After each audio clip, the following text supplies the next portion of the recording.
বিসমিল্লাহির রহমানির রহিম। ঢাকা মহানগর উত্তর বিএনপি কর্তৃক আয়োজিত দারুস সালাম থানার অন্তর্গত আজকের এই কর্মশালা সম্মানিত সভাপতি, সম্মানিত প্রধান অতিথি, সদস্য সচিব, বিএনপি চেয়ারপারসনের উপদেষ্টা সহ ঢাকা মহানগর উত্তর বিএনপির আহ্বায়কবৃন্দের আহ্বায়করা, সদস্যবৃন্দ এবং অঙ্গ সংগঠনের নেতৃবৃন্দকে জানাই ঢাকা মহানগর উত্তর যুবদলের পক্ষ হতে আন্তরিক শুভেচ্ছা এবং অভিনন্দন। প্রিয় নেতৃবৃন্দ, একটি কথা না বললেই নয়, গত 16 বছর নিপীড়ন, নির্যাতন, মামলা, হামলা, অসংখ্য ভাইরা নির্যাতিত সহ্য করে আমরা জাতীয়তাবাদী যুবদল এবং অঙ্গ সংগঠন মাঠে ছিলাম। আজকের এই 5ই আগস্টের পর এবং 18ই অক্টোবরের পর কিছু ভুইপট সংগঠন তৈরি হয়েছে।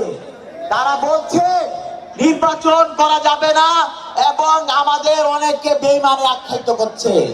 বেঈমানি কারা?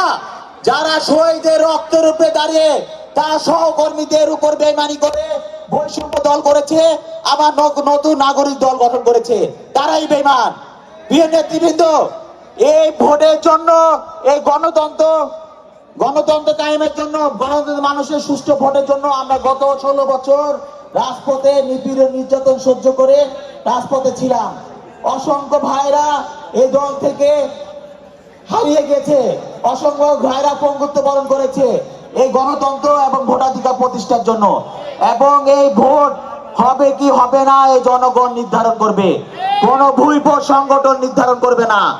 যে ধরনের বক্তব্য আপনারা মাইকের সামনে টোকাইয়ের মতো রাখছেন, এই ধরনের বক্তব্য শুধুমাত্র আমাদের বিএনপির ভারপ্রাপ্ত চেয়ারম্যান বলেছে, কোনোভাবে এই অন্তর্বর্তীকালীন সরকারকে ব্যর্থ হতে দেওয়া যাবে না।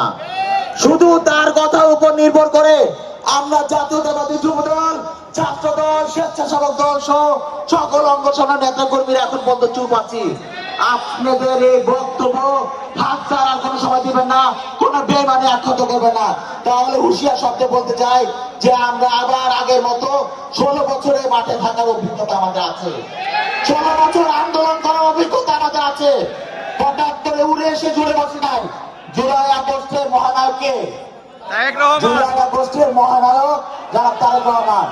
16 বছর ত্যাগ তিতিক্ষা, অসংখ্য মানববন্ধন, সমাবেশ, মহাসমাবেশ করে আমরা এই জুলাই আগস্ট তৈরি করেছি।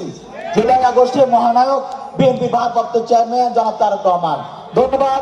বাংলাদেশ জিন্দাবাদ, বাংলাদেশ জাতীয়তাবাদী যুবদল জিন্দাবাদ, শহীদ আমরক, দেশ নেত্রী বেগম খালেদা জিয়া জিন্দাবাদ। ধন্যবাদ। সাজ্জাদুল মিয়া আজকে তার মূল্যবান বক্তব্য